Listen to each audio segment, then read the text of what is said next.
Hello students, in this video we will learn about the internal structure of ovaries. Ovaries का internal structure क्या होता है, कैसा होता है, ठीक है, इसके बारे में सीखेंगे इस वीडियो में हम।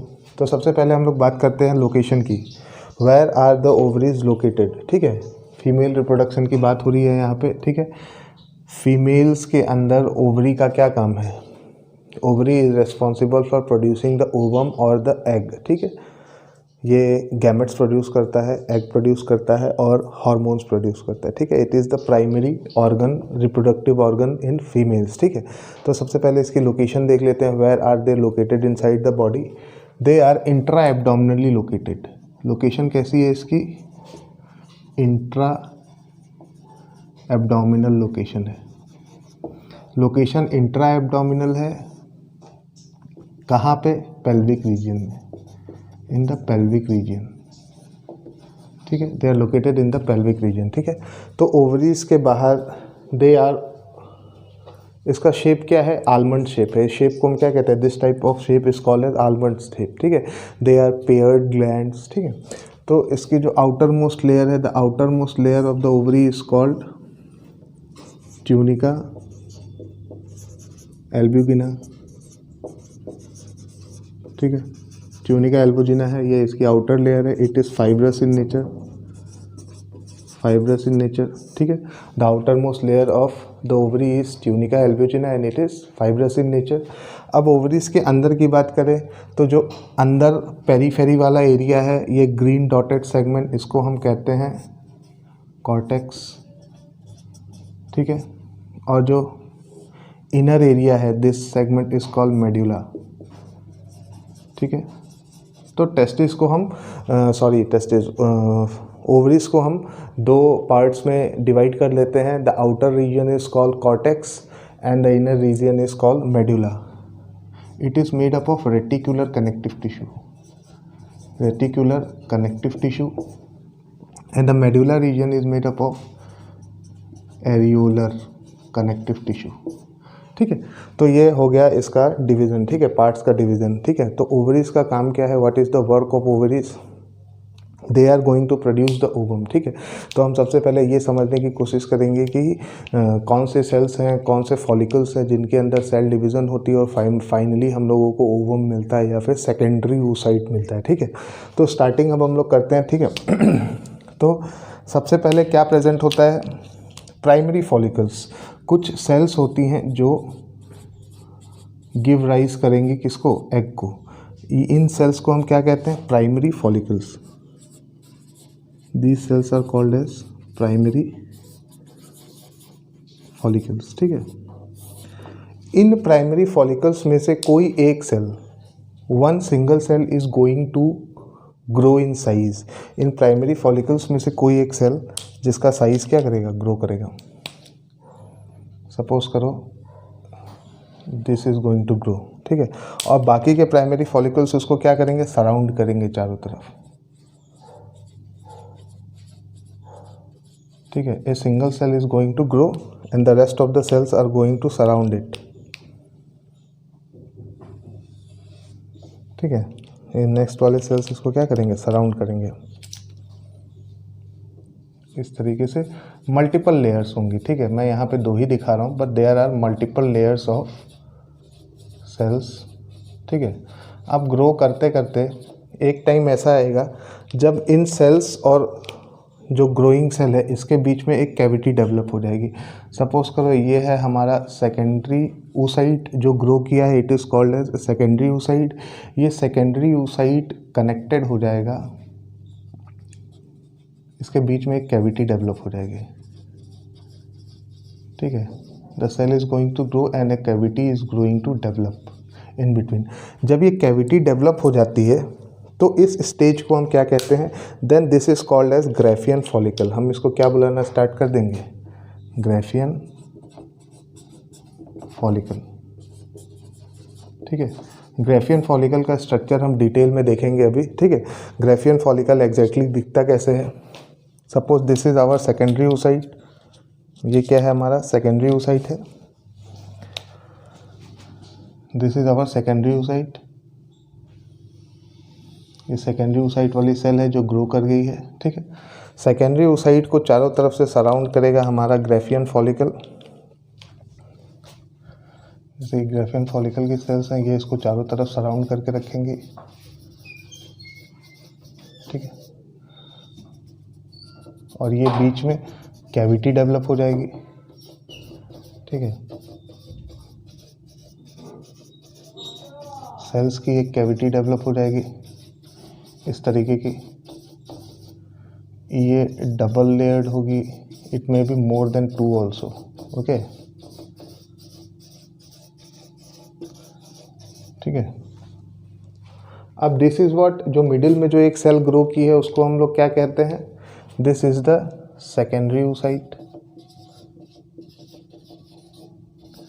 ठीक है। और ये जो लेयर है सेल की जो सेकेंडरी oocyte के कनेक्शन में है, इसको हम कहते हैं, this layer is called as discus proligerus, discus proligerus, ठीक है, ठीक है। ये जो सेल है जो सेकेंडरी oocyte के कांटेक्ट में है, इसको डिस्कस प्रोजिलेरस कहते हैं। और जो लास्ट वाली जो लेयर है, दिस डबल लेयर, इसको हम कहते हैं मेम्ब्रेना ग्रेन्युलोसा, मेम्ब्रेना ग्रेन्युलोसा, ठीक है। This layer is called मेम्ब्रेना granulosa. अब डिस्कस प्रोजिलेरस और मेम्ब्रेना ग्रेन्युलोसा के बीच में कैविटी डेवलप हो गई है, ठीक है। This cavity is called as antrum, this cavity is called as antrum, ठीक है। दोनों लेयर्स के बीच में जो कैविटी है उसको हम एंट्रम कहते हैं। और इस कैविटी के अंदर एक फ्लूइड फील्ड होता है, वो फ्लूइड इन फॉलिकुलर सेल्स के द्वारा ही छोड़ा जाता है। तो इसको हम लोग क्या कहते हैं, कैविटी को, the liquid that is filled inside the cavity is called liquor folliculi, liquor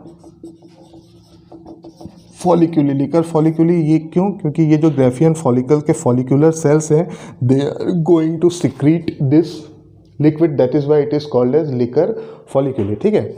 next, ये जो मेम्ब्रेना ग्रेन्युलोसा है, ये डिस्कस प्रोजिलेरस के साथ कनेक्शन में कैसे रहेगा, एक ग्रुप ऑफ सेल्स यहाँ पे होंगी, इसको, these group of cells are going to held the secondary oocyte with the membrana granulosa layer।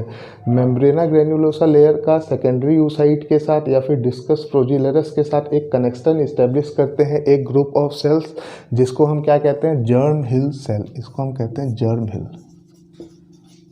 Germ हिल, ठीक है। एक बार मैं आप लोगों को फिर से रिवीजन करवा दूं कि ग्राफियन फॉलिकल का स्ट्रक्चर कैसा होता है। ग्राफियन फॉलिकल के बीचों बीच ये जो रेड कलर की सेल दिख रही है, that is the secondary oocyte, that is our female gamete, ये हमारी फीमेल गैमेट है, ठीक है। इस फीमेल गैमेट को सराउंड करने वाली जो ग्राफियन फॉलिकुलर सेल्स हैं, उनको हम क्या कहते हैं, डिस्कस प्रोजिलेरस, ठीक है। These cells are called discus proligerus. इस सेल्स के बाद एक और डबल लेयर होगी सेल्स की, जर्माइनल सेल्स की, जिसको हम मेम्ब्रेना ग्रेन्युलोसा कहते हैं। और बीच में जो कैविटी है, the empty space is called antrum, and this empty cavity is filled with a liquid which is called as liquor folliculi. This liquor folliculi liquid is secreted by the Graafian cells. जो ये Graafian sales हैं वो इसको क्या करेंगे, secrete करेंगे, ठीक है। तो यहाँ पे ये मैंने ग्राफियन फॉलिकल का स्ट्रक्चर बना दिया, ठीक है। तब उसके बाद होता क्या है उसके बाद प्रोसेस होती है ओव्यूलेशन की। Then the process of ovulation will take place. क्या होगा, ओव्यूलेशन की प्रोसेस होगी। ओव्यूलेशन की प्रोसेस होगी मतलब ये जो ग्राफियन फॉलिकल है, it is going to rupture. जो ग्राफियन फॉलिकल है वो क्या होगी, टूट जाएगी। ग्राफियन फॉलिकल टूट जाएगी और उसमें से सेकेंडरी oocyte रिलीज हो जाएगा, ठीक है। ये जो स्ट्रक्चर है ये टूट जाएगा और इसमें से ग्राफियन फॉलिकल हमारा क्या हो जाएगा, रिलीज हो जाएगा। It is this process, the release of the secondary oocyte from the Graafian follicle is called ovulation. अब किसी भी मेंस्ट्रुअल साइकिल के 14th डे पे ये ओव्यूलेशन वाली प्रोसेस होती है, ठीक है। इस नेक्स्ट वीडियोस में मैं आपको हार्मोन्स बताऊंगा, हार्मोन्स के बाद मेंस्ट्रुअल साइकिल डिस्कस करूंगा, ठीक है। तो मेंस्ट्रुअल साइकिल के 14 डे पे ये प्रोसेस होती है, ग्राफियन फॉलिकल रैप्चर होता है और सेकेंडरी oocyte उसमें से क्या हो जाता है, रिलीज हो जाता है, ठीक है। और इस स्टेज को हम क्या कहते हैं, corpus haemorrhagicum. This stage is called corpus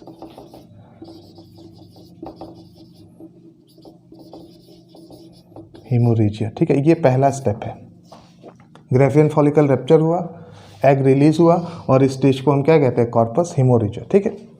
next क्या होगा, सपोज करो इफ फर्टिलाइजेशन की प्रोसेस हो गई, फर्टिलाइजेशन की प्रोसेस हो गई, एग फैलोपियन ट्यूब में चला गया, तो फिर ये जो ग्राफियन फॉलिकल बचा है इसमें क्या चेंजेस आएंगे, ग्राफियन फॉलिकल ग्रो करेगा, साइज इसका बिगर हो जाएगा और ये येलो कलर का हो जाएगा, it will turn yellowish in colour, ठीक है। और इस स्टेज को हम क्या कहते हैं, कॉर्पस ल्यूटियम। इस स्टेज को हम लोग कहते हैं कॉर्पस ल्यूटियम। कॉर्पस ल्यूटियम क्यों कहते हैं, क्योंकि ये ग्राफियन फॉलिकल उस टाइम पे एक एक्सोक्राइन ग्लैंड की तरह बिहेव करना स्टार्ट कर देता है, ठीक है, एक्सोक्राइन ग्लैंड। वैसे ये टेम्पररी है, ठीक है, it is not always going to act like exocrine gland. और ये उस टाइम पे फीमेल सेक्स हार्मोन बनाएगा, कौन सा, progesterone. It is going to secrete female sex hormone, that is progesterone. Only if the process of fertilization takes place, then the corpus luteum is going to get converted as an exocrine gland and it is going to secrete progesterone, ठीक है। ये तो पहला case था कि अगर fertilisation हो गया तो। If fertilisation does not takes place, ये कॉर्पस लूटियम धीरे धीरे क्या हो जाता है, डीजेनरेट हो जाता है। कॉर्पस लूटियम क्या होगा, अगर फर्टिलाइजेशन की प्रोसेस नहीं हुई तो कॉर्पस लूटियम क्या हो जाता है, डीजेनरेट हो जाता है। और इस स्टेज को हम लोग क्या कहते हैं, कॉर्पस एल्ब्यूसिल्स। कॉर्पस एल्ब्यूसिल्स, ठीक है। This is the third stage. Second stage comes only when fertilisation takes place, ठीक है। कुछ देर के लिए ये वेट करेगा, प्रोजेस्टेरॉन रिलीज करेगा ताकि जो फर्टिलाइज्ड एग है या फिर एम्ब्रियो है उसको इस स्ट्रक्चर की ज़रूरत है, ठीक है। मेंस्ट्रुअल साइकिल में हम हार्मोन्स का फंक्शन भी बहुत डिटेल में देखेंगे, अभी के लिए इतना समझ लीजिए। अगर फर्टिलाइजेशन की प्रोसेस हो जाती है तो ये प्रोजेस्टेरॉन रिलीज करता रहता है through out the gestation period 9 months के टाइम के लिए, और ये साइकिल उस टाइम पे अरेस्ट रहती है, ठीक है। तो if fertilisation does not take place then this corpus luteum is going to slowly and gradually degenerate, ठीक है। और इस स्टेप को हम लोग कहते हैं कॉर्पस एल्ब्यूसिल्स, ठीक है। तो this is how the ovary is going to produce egg, ठीक है। नेक्स्ट वीडियो में हम लोग क्या चेक करेंगे, हम लोग देखेंगे कि फीमेल के बॉडी के अंदर कौन से ग्लैंड्स हैं जो हार्मोन्स प्रोड्यूस करने के लिए रेस्पॉन्सिबल हैं, और हार्मोन्स का फंक्शन देखेंगे, मेल का भी देखेंगे। फिर उसके नेक्स्ट वीडियो में हम लोग मेंस्ट्रुअल साइकिल के बारे में पढ़ेंगे, ठीक है। अगर मेंस्ट्रुअल साइकिल समझना है अच्छे से तो आपको ये स्टेप्स अच्छे से पता होने चाहिए, ठीक है।